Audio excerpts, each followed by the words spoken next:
Vox chief political correspondent John Allen joins us from Washington. John, thanks for being with us. What do you make of this latest email release, and how does it affect Hillary Clinton's campaign?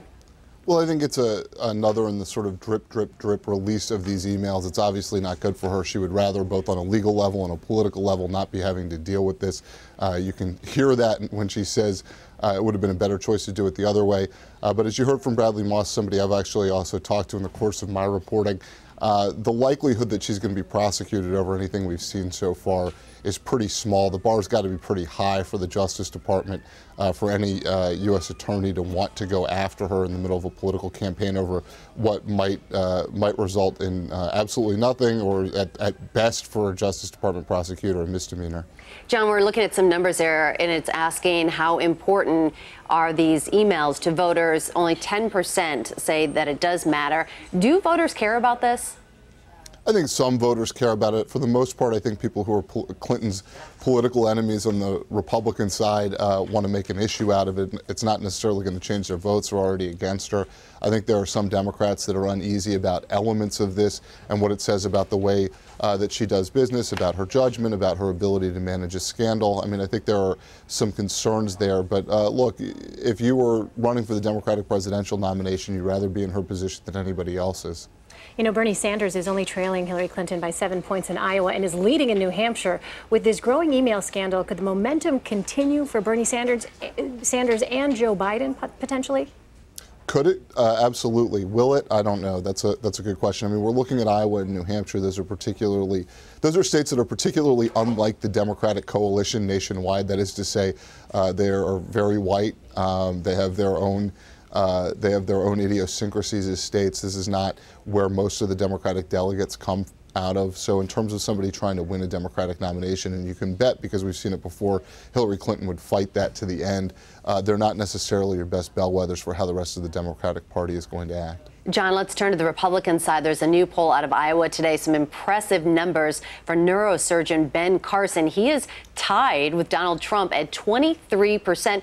Carly Fiorina isn't far behind. She's coming in at 10%. What do you make of that?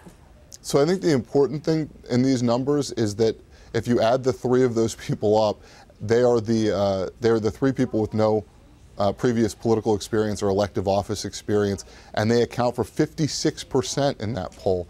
I think what you're seeing is really the beginnings of a revolution within the Republican Party, of the grassroots picking outsiders over the party establishment. We saw John McCain in 2008 was a candidate that a lot of Republicans settled for because they thought he was electable. Same thing in 2012 with Mitt Romney. I don't think you're going to see the Republican electorate as easy in deciding to go with whoever the establishment frontrunner is. Now, if, let's just say, Ben Carson takes Iowa, we barely even heard him during the first debate.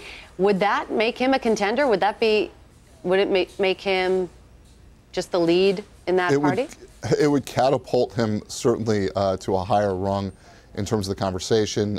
It would also expose him to a lot more scrutiny. And I think that one of the things we see in political campaigns is that the higher you rise, the more scrutiny you have, the more difficult it is to maintain a lead. And obviously the people who win are the ones that can withstand that.